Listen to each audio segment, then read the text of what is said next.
आप देख रहे हैं देश का सबसे भरोसेमंद चैनल दिल्ली नेशनल। लहरों से डर के नौका पार नहीं करती, कोशिश करने वालों की कभी हार नहीं होती। हरबंश राय बच्चन की ये पंक्तियों को चरित्रार्थ किया है हमारे साथ क्लास 10th की CBSE की स्टूडेंट, इन्होंने जो कि नवल से पास आउट हुई हैं। इस बार इनका रिज़ल्ट आया है 95%। आइए हम बात करते हैं किस तरह से उन्होंने तैयारी की, क्या कुछ दिक्कतें आई, कैसे उसके ऊपर ये उस दिक्कतों को अपने ऊपर हावी नहीं होने दिया और एक अच्छे मकाम पर आकर करके नवल्स में जिस ब्रांच में है उस पर इन्होंने फर्स्ट रैंक लाई है। और ओवरऑल जो नवल्स की यहाँ पर 7-8 ब्रांचें हैं उसमें इनका सेकंड पोजीशन है। ओवरऑल 95% मार्क्स आया है। क्या नाम है आपका और कहाँ पे आप पढ़ रही थी? जी, मेरा नाम अर्शी फातिमा है और मैं नवल्स स्कूल में पढ़ रही हूँ और फ़िलहाल अभी करेंटली मैं बख्शीपुर की विकल्प क्लासेस में कोचिंग ज्वाइन की। 95% मार्क्स आना, कैसे तैयारी किया है, क्या इंस्पिरेशन रहा है जिसको लेकर के आप आगे बढ़ी? सर देखिए, मेन बात तो ये होता है जैसे कि पेरेंट्स को भी उम्मीद होती है बच्चों से, और खास करके क्लास 10th रहता है तो मम्मी पापा चाहते हैं कि सब बच्चों का अच्छा है। और मम्मी बोलती भी थी कि अपनी पूरी मेहनत करना। तो एक होता है ना कि अपने माता पिता का सपना पूरा करना, एक होता है वो जोश। तो मैंने सोचा कि क्यों ना अपनी मेहनत करके अपनी मम्मी को खुश करूँ अपने नंबर ला के। तो सबसे बड़ी इंस्पिरेशन तो यही रही है। और बाकी जितने टीचर्स हैं उन सबको भी खुश करने के लिए, और मेरी खुद की जो एक था कि मुझे ये करना है, वो इंस्पिरेशन है। मम्मी आपकी टीचर है, उनका कितना सहयोग रहा है? भाई उनको अपने स्कूल भी जाना है, फिर आपको भी देखना है, तो उनका कितना वो टाइम आपको दे पा रही थी? टाइम तो वो बिज़ी तो रहती है, बट एक वो होता है ना कि जैसे कि वो मुझे बताती रहती थी हर वक्त पे कि कैसे पढ़ना चाहिए, कब क्या करना चाहिए, और एग्ज़ाम के कुछ दिन पहले क्या एक तरीके से टाइम टेबल बनाना चाहिए। टाइम तो जाहिर है कि उनकी नौकरी है तो उतना टाइम नहीं दे पाती थी, बट मुझे वो एक गाइडलाइन देती थी कि कब क्या पढ़ना चाहिए, क्या चीज़ मेन होता है, क्योंकि बोर्ड्स मम्मी का एक्सपीरियंस भी रहा है, मम्मी मुझे बताती रहती थी। आज की डेट में मोबाइल का ज़माना है जी, कितना टाइम मोबाइल को आप देती थी?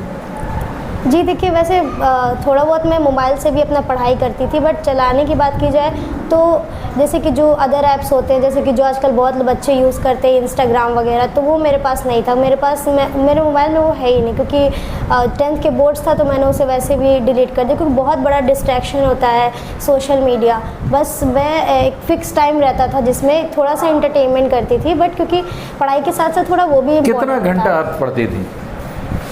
सर मेरा ये गोल रहता था ना कि कोई ऐसा नहीं था कि दिन में पढ़ना है रात में पढ़ना है, बस दिमाग में एक चीज़ बैठती थी कि हाँ अपने दिन को प्रोडक्टिव करना है। अगर टाइम शाम में पढ़ना है, शाम में टाइम नहीं मिला तो उस चीज़ को कंप्लीट करके सोना है, चाहे जितनी भी रात हो जाए। तो एक जो गोल रहता था हर दिन का कि आज ये पढ़ना है, तो वो पढ़ के ही सोती थी। ऐसा नहीं कि टाइम नहीं मिला तो नहीं पढ़ूंगी मैं। तो फिर फेवरेट सब्जेक्ट? जी, फेवरेट सब्जेक्ट साइंस में बायो। आगे चल के क्या इरादा है, क्या बनना है? सर मुझे तो डॉक्टर बनना है। नीट की तैयारी? जी। MBBS? जी। तैयारी शुरू हो गई? जी। अभी किस वही नवल से ही आप +2 कर रही हैं, CBSE बोर्ड है? जी।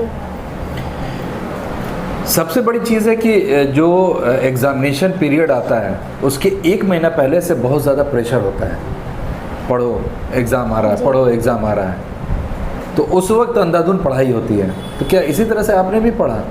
देखिए, प्रेशर ज़्यादातर बच्चों पे उन बनता है, वैसे बोर्ड्स तो पहली बार है तो सब पे प्रेशर बनेगा, बट ज़्यादा प्रेशर उन पे होता है ना जो पूरे साल पढ़ाई नहीं किए होते और सोचते हैं कि अब कैसे करें।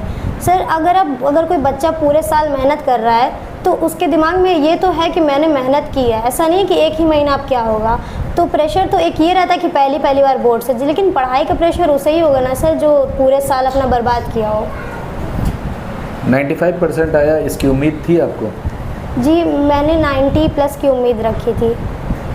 जब रिज़ल्ट आपने देखा और 95%, उस वक्त कैसा महसूस हुआ?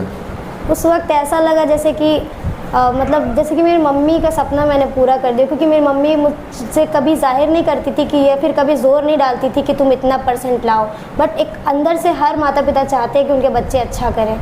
और जब मैंने अपनी मम्मी को बताया तो वो भी बहुत खुश थी। तो बस उनकी तो खुशी देख के ही बस। रोई कि नहीं खुशी में? सर सामने तो नहीं थी, मम्मी स्कूल थी, मैंने फ़ोन करके बताया तो वो खुश तो बहुत थी बस। लौट के आई तो उनका क्या रिएक्शन था? बहुत खुश थी वो, मिठाई लाई थी। फिर उसके बाद मुझे स्कूल जाना पड़ा, स्कूल से बुलाए थे लोग, वहाँ पे भी मतलब मिठाई विठाई खिलाने के लिए, फ़ोटो वगैरह। अभी जो आपके 9th में हैं और जो इस बार 10th में जाएंगे या 8th में हैं, उनको आप क्या कहना चाहिएगा कि किस तरह से वो तैयारी करें? जी मैं ये बोलना चाहूँगी जैसे कि आपको एक ऐसा टाइम टेबल बनाना चाहिए ना कि जैसे आप हर दिन पढ़ो। ऐसा नहीं कि अब अगर क्लास 10th है तो आप 6 घंटा नहीं पढ़ोगे तो आपका कुछ नहीं हो पाएगा। हर दिन पढ़ो, 2 घंटा पढ़ो, लेकिन उस 2 घंटे को इतना प्रोडक्टिव रखो, उस 2 घंटे में डिस्ट्रैक्शन से एकदम दूर रहो। और अगर आप साल भर पढ़ रहे हो तो फिर आपकी मेहनत कहीं गिराएगा तो नहीं जाएगी। 10+2 कितना % उम्मीद करती हैं? अब तो एक लैंडमार्क आपने खींच दिया, लाइन बना दी है 95 का, उसके नीचे तो एक्सपेक्टेशन नहीं है, उसके ऊपर क्या जाएगा, कितना सोच रही हैं? जी अब देखिए, मेहनत तो पूरी करूँगी, उम्मीद तो, और ये मेहनत ऐसे ही रखूँगी कि उससे ज़्यादा ही आए। मैं तो उम्मीद तो 100% की रखनी चाहिए हमेशा।